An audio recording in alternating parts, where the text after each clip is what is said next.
Hello viewers, welcome back to my channel Legal Decipher.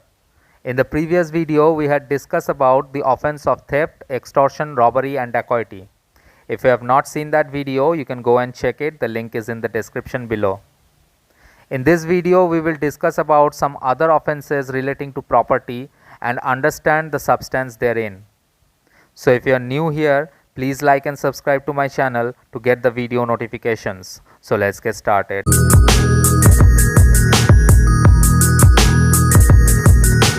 So in this video, we are going to cover a number of topics that are associated with offenses relating to property. The first of which is criminal misappropriation of property. So section 403 defines dishonest misappropriation of property. It says whoever dishonestly misappropriates or converts to his own use any movable property. So there is a movable property and this person dishonestly misappropriated or converted that movable property to his own use. So it was not his movable property, but he dishonestly misappropriated in such a way or converted that property to his own use. Then this person shall be punished with imprisonment for either description for a term which may extend to 2 years or with fine or with both. Now explanation 1 says a dishonest misappropriation for a time only is a misappropriation with the meaning of this section. So it doesn't matter how many times he has done it, it will be considered an offense under this section. So if it is done for only one time, that will also fall under this section. So explanation 2 says if a person finds a property that is not in the possession of any other person, so he has just found out the property, there is no one to possess it, and takes such property for the purpose of protecting it or for restoring it to the owner. So he is actually protecting that property by keeping it in his custody and restoring it to the owner, and does not take or misappropriate it dishonestly, and he will not be guilty under this offense. So that will not be deemed to be an offense under this section, but he is guilty of the offense that is defined above if he appropriates that property to his own use. So if he appropriates that property to his own personal use, then he will be committing an offense under this section. When he knows or has the means of discovering the owner, so he knew who the owner is, he could have discovered the owner, but he actually appropriated that property for his own use, or before he has used reasonable means to discover and give notice to the owner. So he has basically done nothing to find out the owner, he has just received the property somehow and now he is using it for his own purpose. So that will fall under the offense that is mentioned in this section. Now what are the reasonable means or what is a reasonable time in such a case is a question of fact. These two things will have to be proved by factual evidences. It is not necessary that the finder should know who the owner is for that property or that any particular person is the owner of it. The finder does not need to know that. It is sufficient if at the time of appropriating it he does not believe it to be his own property. So if he only believes that this is not my property, then that will be a sufficient reason to understand that he had good faith to believe that the real owner cannot be found. Now section 404 talks about dishonest misappropriation of property possessed by deceased person at the time of his death. So whoever dishonestly misappropriates or converts to his own use any property that he knew that such property was in the possession of a deceased person at the time of person's decease. So the person was dying and this property was with such person who was in his deathbed, and this person who is actually misappropriating that property took that property after the death of such person who owned it and has not since been in the possession of any other person legally entitled to such possession. So if that person died leaving behind that property and since then no one else has possessed such property and this person has misappropriated that property and converted it to his own personal use, then this person shall be punished with imprisonment for either description for a term which may extend to 3 months and shall also be liable to fine. And if the offender at the time of such person's decease was employed by him as a clerk or servant, so he was actually serving his master who was on his deathbed, so if such clerk or servant has taken that property after his master's death, then such clerk or servant will be imprisoned for 7 years. So the imprisonment can be extended to 7 years in that case. Now let's move on to the next part of chapter 17 that deals with the offenses of criminal breach of trust. So what is a criminal breach of trust? Section 405 defines it. It says whoever being in any manner entrusted with property. So a person is entrusted with a property. So someone has given him that property and entrusted that property with him, that you take care of this property, or with any dominion over the property. So he had any power over such property, and due to such entrustment or dominion he actually dishonestly misappropriated or converted such property to his own name and his own use, or dishonestly uses or disposes that property in violation of any direction of law prescribing the mode in which such trust is to be discharged. So say for example there was an agreement, and in that agreement there was clearly mentioned by specific clauses that you have to take care of this property through these means. Now that person did not follow all those clauses and he actually misappropriated or converted that property to his own use, or if such person has made violations of any legal contract whether express or implied, which he has made touching the discharge of such trust, or willfully suffers any other person so to do, then in all these cases he has committed the offense of criminal breach of trust. Now explanation 1 says a person being an employer or an establishment whether exempted under section 17 of Employees Provident Funds and Miscellaneous Provisions Act or not, who deducts the employee's contribution from the wages payable to the employee for credit to a provident fund or family pension fund established by any law for the time being in force shall be deemed to have been entrusted with the amount of contribution so deducted by him, and if he makes default in the payment of such contribution to the said fund in violation of the said law, then he shall be deemed to have dishonestly used the amount of the said contribution in violation of a direction of law as aforesaid.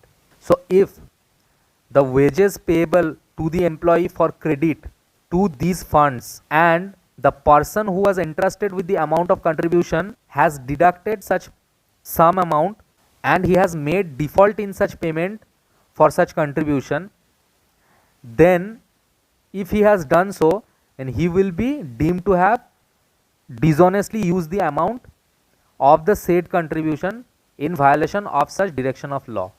Explanation 2 says a person being an employer who deducts the employee's contribution from the wages payable to the employee to credit to the employee's state insurance fund held and administered by the Employees State Insurance Corporation established under the Employees State Insurance Act shall be deemed to have been entrusted with the amount of the contribution so deducted by him, and if he makes default in the payment of such contribution to the said fund in violation of the said act shall be deemed to have dishonestly used the amount of said contribution in violation of the direction of law as aforesaid. So same thing will also happen to the Employees State Insurance Fund. Any employer who has been entrusted with the amount of the contribution so deducted by him, then if he makes default in such payment in violation of any said act, then that will amount to violation of a direction of law that was aforesaid in the section. Now section 406 talks about punishment for criminal breach of trust. It says whoever commits criminal breach of trust shall be punished with imprisonment of either description for a term which may extend to 3 years, or with fine, or with both. Section 407 talks about criminal breach of trust by carrier, etc. So whoever being entrusted with property as a carrier, wharfinger, or warehouse keeper, so these persons are in charge of that property for a time being, and he commits criminal breach of trust in respect of such property, then he shall be punished with imprisonment of either description for a term which may extend to 7 years and shall also be liable to fine. Now, section 408 talks about criminal breach of trust by clerk or servant. So if a clerk or servant commits a criminal breach of trust, then he shall be punished with imprisonment for a term which may extend to 7 years and shall also be liable to fine. And section 409 talks about criminal breach of trust by public servant or by banker, merchant, or agent. So if these persons, that are public servant, banker, merchant, or agent, if these persons commit criminal breach of trust to any property that was entrusted with him, or he had the dominion over such property in his capacity of a public servant, banker, merchant, or agent, or a factor, broker, attorney, then in all those cases that person shall be punished with imprisonment for life or with imprisonment of either description for a term which may extend to 10 years and shall also be liable to fine. Now the next part of this chapter deals with receiving of stolen property. So what is a stolen property? Section 410 says that a property in the possession whereof has been transferred by theft. So first of all, the property was stolen. An offense of theft was committed and the property was received by such commission of theft or extortion or robbery. So if a property has been received by way of theft, extortion, robbery, criminal misappropriation, criminal breach of trust. So a property received by any of these 5 methods will be designated as a stolen property. Whether it has been transferred or misappropriation or breach of trust has been committed within or without India. So the territorial jurisdiction does not matter.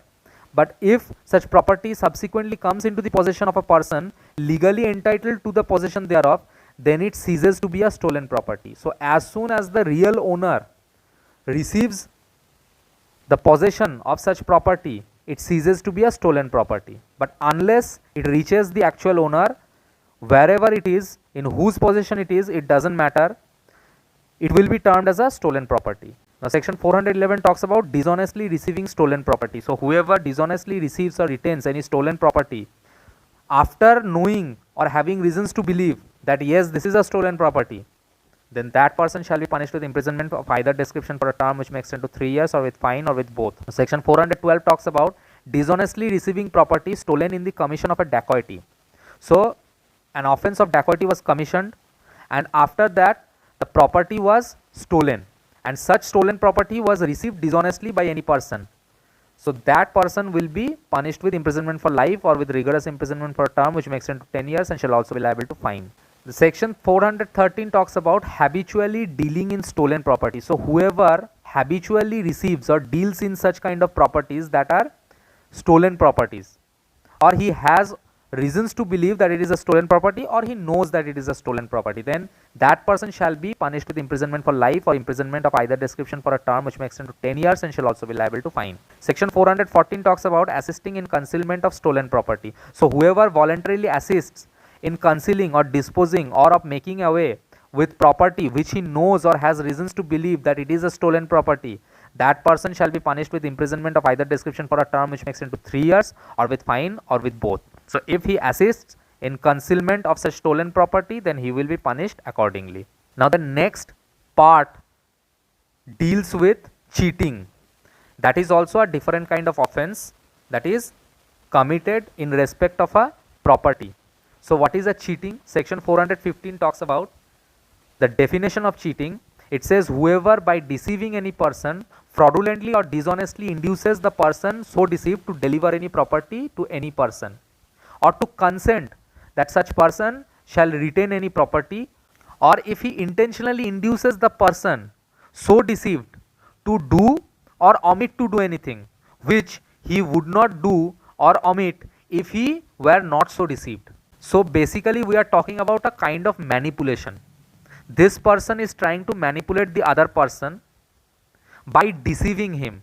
That means he is fraudulently or dishonestly inducing such person so that he delivers the property, or if he does something or omits to do something which he would not do otherwise if he was not so deceived.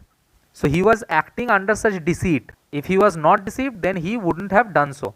So if any person has received any property by such kind of physical or mental manipulation, then that person has committed the offense of cheating. Now the explanation says a dishonest concealment of facts is a deception within the meaning of this section. So whoever dishonestly conceals a fact, then that will also be deemed to be deception under the meaning of this section. Now section 416 talks about cheating by personation. It says a person is said to cheat by personation if he cheats by pretending to be some other person, or by knowingly substituting one person for another, or representing that he or any other person is a person other than he or such other person really is. So if that person commits cheating by manipulating himself as some kind of other person, So he is a different person, but he is pretending to be another person. Such kind of person that this person will believe in. So he knows that the person I am going to deceive will not believe me, but he will believe that kind of person. Say for example, such person is about to talk to a manager of a company. Now this person is not the manager, but he pretends to be the manager just in order to perform cheating upon such person. So he is basically cheating by personation. That is the offense of cheating by personation. Explanation says the offense is committed whether the individual personated is a real or imaginary person. So whether he has personated a real person or he has made up a person like an imaginary person and he has pretended to be that imaginary person, it doesn't matter. Both will be termed as cheating as personation. Now section 417 talks about punishment for cheating. It says whoever cheats shall be punished with imprisonment of either description for a term which may extend to 1 year or with fine or with both.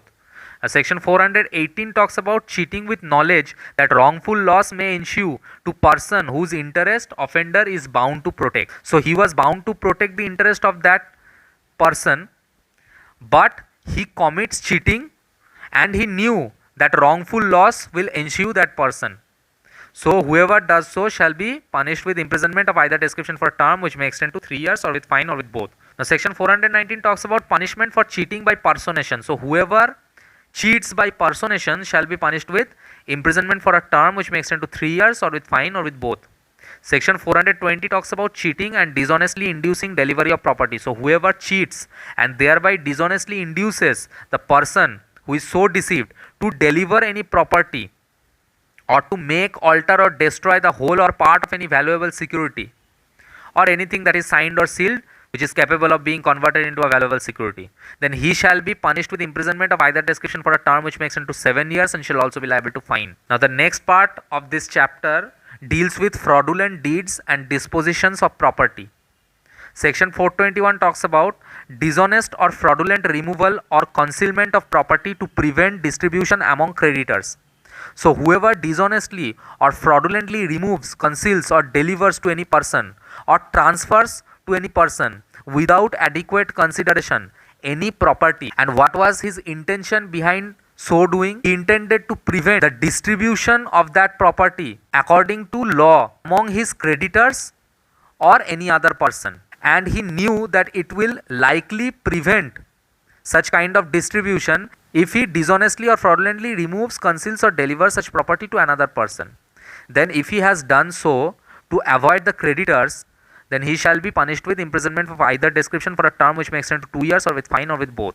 Section 422 talks about dishonestly or fraudulently preventing debt being available for creditors. So whoever makes the debt unavailable for his creditors using dishonest or fraudulent means, he will be punished with imprisonment for either description for a term which may extend to 2 years or with fine or with both. The section 423 talks about dishonest or fraudulent execution of deed of transfer containing false statement of consideration. So whoever makes a deed of transfer in a dishonest or fraudulent way by putting false statements of consideration inside that deed of transfer and thereby deals with any property, then in that case he will be punished with imprisonment for a term which may extend to 2 years or with fine or with both. And section 424 talks about dishonest or fraudulent removal or concealment of property. So whoever dishonestly or fraudulently removes or conceals any property, then he will be punished with imprisonment for a term which may extend to 2 years or with fine or with both. Now we will move on to the next part in the next video. So that's all in this video. If you like my videos, then don't forget to smash the like button and subscribe to my channel. Thank you so much for watching this video.